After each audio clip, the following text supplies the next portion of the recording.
अस्सलाम वालेकुम students, hope तो आप सब ठीक होंगे।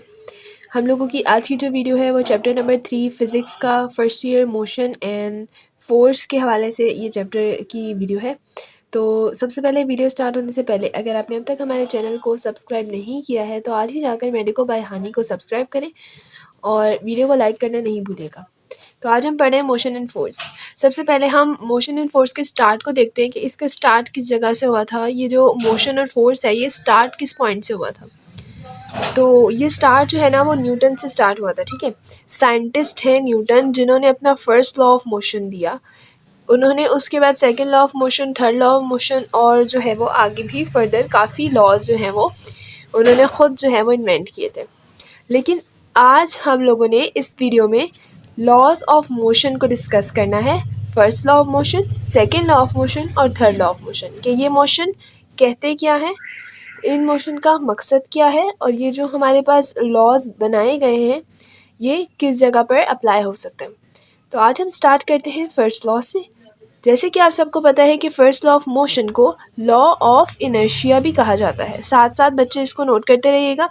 ये हमारे एप्टीट्यूड का लेक्चर नंबर 1 है। इसके बाद मैं और भी फर्दर मोशन एंड फोर्स के लेक्चर अपलोड करती रहूँगी, तो आप साथ साथ जो है वो लेक्चर फॉलो करते रहिएगा।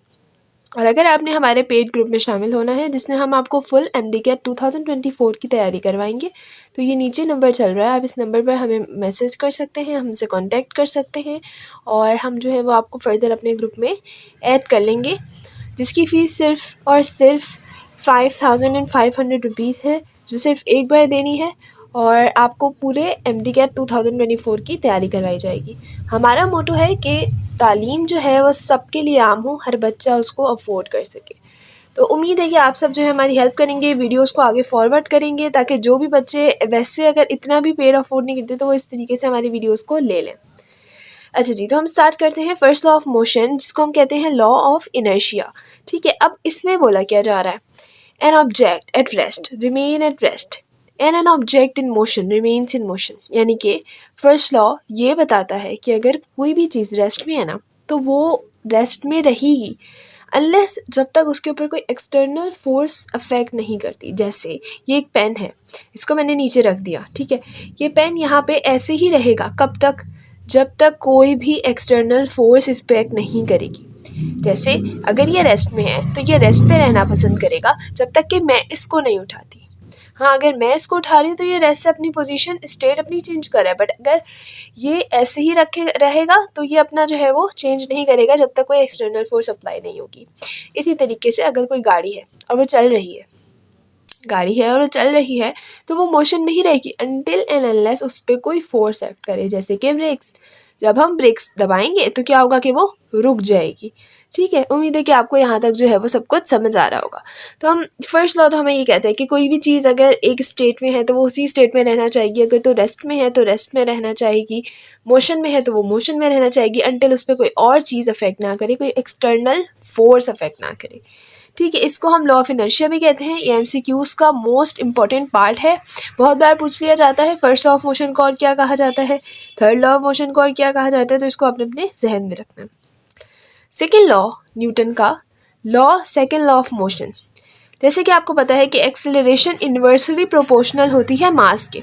अच्छा, इस हवाले से किस तरीके से MCQs बन सकते हैं उसको मैं आपको थोड़ा सा समझाऊं। जैसे हमसे पूछा जा सकता है कि दो गाड़ियां हैं, एक का मास ज़्यादा है, एक हैवियर है और एक लाइटर वेट है। दो जो है वो कार्स हैं, एक हैवियर है और एक लाइटर वेट की कार है। दोनों की एक्सेलरेशन सेम नहीं, पूछा जा रहा है कि किसकी एक्सेलरेशन ज़्यादा होगी।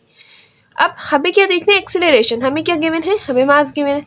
सही है, तो हम देख रहे हैं कि जिसका मास कम उसकी एक्सेलरेशन ज़्यादा, जिसका मास ज़्यादा उसकी एक्सेलरेशन कम। इन्वर्स है ना ये दोनों। तो इस तरीके के MCQs बहुत ज़्यादा इसमें से आ जाते हैं, तो इसको अपने ज़हन में रखिएगा। दूसरा, एक्सेलरेशन डायरेक्टली प्रोपोर्शनल होती है फोर्स के। ये बात भी आपने अपने जहन में रखनी है कि एक्सेलरेशन जो है वो डायरेक्टली प्रोपोर्शनल होती है किसके, फोर्स से। जितनी ज़्यादा फोर्स उतना ज़्यादा एक्सेलरेशन, जितनी कम फोर्स उतना कम एक्सेलरेशन। इन दोनों को कंबाइन करने के पास हमारे पास जो चीज़ बनी वो है acceleration is directly proportional to force and inversely proportional to motion. यानी कि F is equals to M A, यही होगा ना। यहाँ पे M डिवाइड हो रहा है, वहाँ जाके क्या हो जाएगा, A से मल्टीप्लाई हो जाएगा, M is equal to F। इसको हम लिख सकते हैं F is equal to M A. और एम ए को हम खोल के किस तरीके से लिखते हैं, change in momentum upon change in time, ठीक है, मोमेंटम चेंज इन टाइम, इस तरीके से हम जो है इसको खोल के लिख सकते हैं। इन दोनों फॉर्मूले को आपने ध्यान में रखिएगा, ठीक है। इसमें से बहुत ज़्यादा एमसीक्यूज़ आते हैं। फर्दर मैं जो आपको अगले नेक्स्ट लेक्चर में एमसीक्यूज़ करवाऊंगी वो इस फार्मूला से ही वो सारे जनरेट होंगे और इस फार्मूले से ही जो हमारे आंसर्स आएंगे, ठीक है। अच्छा, दूसरी बात आपको एक चीज़ पता होनी चाहिए कि 1 न्यूटन बराबर होता है 1 किलोग्राम मीटर पर सेकेंड स्क्वायर के।